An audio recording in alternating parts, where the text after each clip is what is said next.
Hello दोस्तों, कैसे हैं आप सभी। आई होप आप सब अच्छे होंगे और उससे अच्छी प्रिपरेशन कर रहे होंगे अपने सीटेट एग्ज़ाम के लिए। फ्रेंड्स, आज का ये वीडियो मोस्ट इंपॉर्टेंट वीडियो होने वाला है, क्योंकि आज के इस वीडियो में मैं आपको सीडीपी का मॉक टेस्ट करवाने वाला हूँ।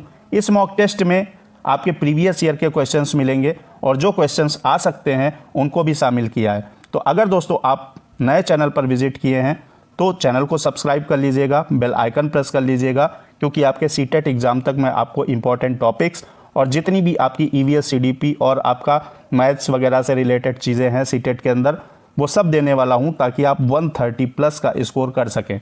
तो आज का ये मॉक टेस्ट शुरू करते हैं और पहला क्वेश्चन आपकी स्क्रीन पर है। क्वेश्चन क्या है दोस्तों, एक एक क्वेश्चन 130 के लिए पढ़ेंगे दोस्तों। क्वेश्चन है आपका, निम्नलिखित में से क्या एक प्रोग्रेसिव जो क्लासरूम है उसकी विशेषता है। शिक्षिका को पूरी तरह से कक्षा को नियंत्रित करना चाहिए। तो अगर शिक्षिका दोस्तों कक्षा को नियंत्रित करेगी तो अधिगम नहीं हो पाएगा, तो आपको डिक्टेटर नहीं बनना है, क्लास को नियंत्रित नहीं रखना है। तो आपका क्या हो जाएगा, ए तो आपका गलत हो जाएगा ऑप्शन। बी कह रहा है बच्चों की जो भागीदारी हो वो न्यूनतम हो। इसमें दोस्तों क्या हो जाएगा, ये भी आपका ऑप्शन गलत हो जाएगा। भागीदारी आपकी अधिकतम होनी चाहिए, अधिगम उतना ज़्यादा अच्छा होगा, लर्निंग उतनी ज़्यादा अच्छी होगी जितना दोस्तों बच्चों की भागीदारी ज़्यादा होगी। तो बी भी आपका गलत हो जाएगा। अगला कह रहा है एक्टिविटीज़ जो हैं कार्य करते समय बच्चों का मूल्यांकन किया जाता है। जैसे दोस्तों शिक्षिका कोई या शिक्षक चैप्टर बच्चों को पढ़ा रहा है और उस चैप्टर से रिलेटेड चीज़ें पूछ रहा है बच्चे से, उसका मूल्यांकन कर रहा है, असेसमेंट कर रहा है, तो दोस्तों ये तो बेहतर बात होगी, ये आपकी प्रगतिशील कक्षा का निर्माण करेगी। तो थर्ड ऑप्शन तो सही लग रहा है। फिर भी फोर्थ देख लेते हैं, समय सारणी और बैठने की व्यवस्था तय है। तो सबसे बेहतर ऑप्शन आपका थर्ड है, इसलिए इस क्वेश्चन का सही आंसर जो होगा थर्ड हो जाएगा। अगला देखिएगा क्वेश्चन और जवाब दीजिएगा। क्वेश्चन है, हार्वर्ड गार्डनर के अनुसार एक दर्शन शास्त्री जो फिलोसफर होता है उसके पास और एक मूर्तिकार के पास कौन सी इंटेलिजेंस होती है। तो दोस्तों आपके हार्वर्ड गार्डनर ने 8 प्रकार की इंटेलिजेंस का जिक्र किया है, जिसका वीडियो मैंने पहले ही चैनल पर अपलोड कर दिया है, जाकर आप देख सकते हैं। एक एक इंटेलिजेंस मैंने आपको बता रखी है। तो दोस्तों क्या होगा, आपका फिलोसफर के पास कौन सी होगी और आपका मूर्तिकार के पास कौन सी होगी बुद्धि। तो इसमें दोस्तों मूर्तिकार जो है अमूर्त तथ्यों के आधार पर छवि बना लेता है, तो उसके पास स्पेशल इंटेलिजेंस होती है। और जब व्यक्ति खुद के साथ इंटरेक्ट करता है तो उसके पास इंट्रापर्सनल बुद्धि होती है। इसमें आपका जो आध्यात्मिक गुरु हैं वो भी शामिल हैं, जैसे गौतम बुद्ध हो गए। तो इसमें क्या है, फिलोसफर भी इसी कैटेगरी में आता है। तो बी ऑप्शन आपका सही हो जाएगा। ठीक है, थर्ड ऑप्शन। अगला क्या होगा, अगला क्वेश्चन देखेंगे। क्वेश्चन क्या है, इनमें से कौन सा ग्रॉस मोटर स्किल का एग्जाम्पल है। ठीक है, तो इसमें कह रहा है चित्र बनाने के लिए पेन पकड़ना दोस्तों एक होता है फाइन मोटर स्किल, एक gross motor skill. Fine motor skill में जिसमें मसल्स का कम यूज होता है, ग्रॉस मोटर स्किल में मसल्स का ज़्यादा यूज होता है।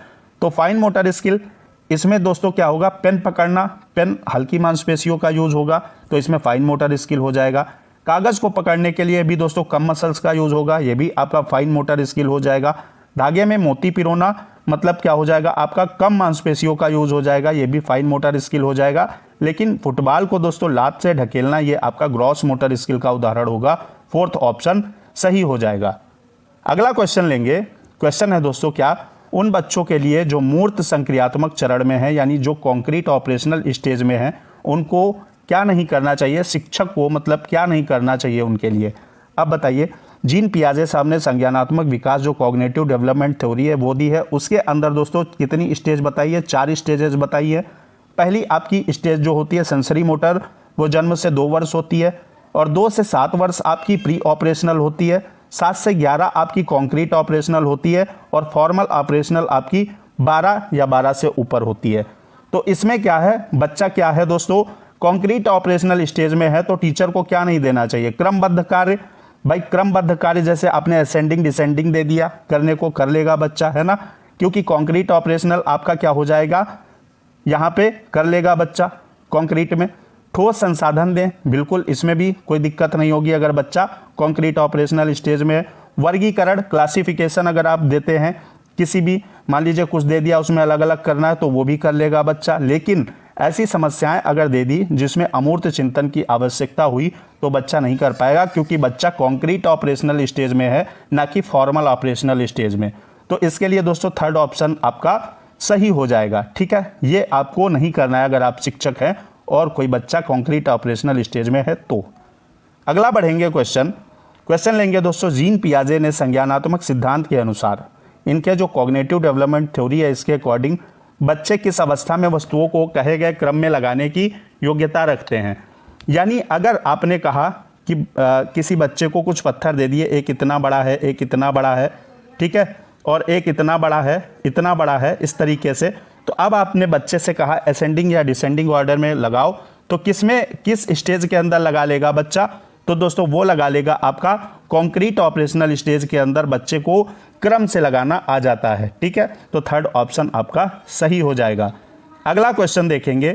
क्वेश्चन है जीन पियाजे के अकॉर्डिंग जो है कॉग्निटिव डेवलपमेंट की अंतिम अवस्था। इतना आसान क्वेश्चन, लेकिन ये भी गलत हो सकता है। तो क्या करना है, एक क्वेश्चन को दोस्तों सॉल्व करना है। आपका पहली क्या होती है? सेंसरी मोटर होती है, दूसरी प्री ऑपरेशनल होती है, तीसरी स्टेज आपकी कॉन्क्रीट ऑपरेशनल, चौथी आपकी फॉर्मल या एब्स्ट्रैक्ट ऑपरेशनल स्टेज।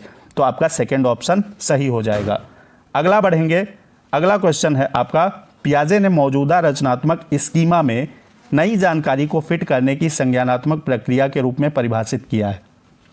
अब बताइए, इसमें कहने का मतलब है क्वेश्चन का कि जो मौजूदा जानकारी है, जैसे बच्चे ने एक कोई डॉग देखा, कुत्ता देखा, उसके 4 पैर होते हैं, ठीक है, 4 पैर होते हैं, तो बच्चे को पता है ये कुत्ता है। लेकिन कुछ दिन के बाद बच्चे ने बिल्ली देख ली, उसके भी 4 पैर होते हैं।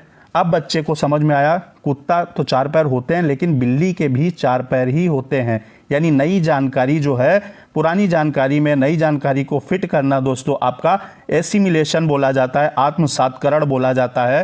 ये ऑप्शन सही हो जाएगा। अगला क्वेश्चन है, इनमें से कौन सी पद्धतियां जो है, कौन से मेथड वाइगोत्स्की के सिद्धांतों के अनुसार हैं? लेव वाइगोत्स्की आपका, जिन्होंने सामाजिक सांस्कृतिक सिद्धांत दिया है, उनके अनुसार पाड़, यानी इसे बोलते हैं स्कैप फोल्डिंग। जैसे किसी से मदद लेना, बच्चा साइकिल चलाना सीख रहा है तो पीछे से उसका कोई पेरेंट्स या कोई पकड़ के उसको चलाना सिखा रहा है, इसे स्कैप फोल्डिंग बोला जाता है। मॉडल का अनुसरण करना, बिल्कुल दोस्तों ये भी आपका वाइगोत्स्की के अकॉर्डिंग है। सहयोगात्मक सीखना, ये भी आपका है। अनुकूलन, जीन पियाजे साहब ने दिया है एडाप्टेशन की संकल्पना, तो इसमें A-C-D वाला ऑप्शन हो जाएगा, थर्ड ऑप्शन सही हो जाएगा। तो आज के इस वीडियो में दोस्तों हमने इतने क्वेश्चन किए हैं। अब आप अपना स्कोर बताइएगा कि कितने क्वेश्चन आपके सही हुए हैं। मिलेंगे अगले वीडियो में फिर से टॉप मोस्ट क्वेश्चंस के साथ। जय हिंद, वंदे मातरम।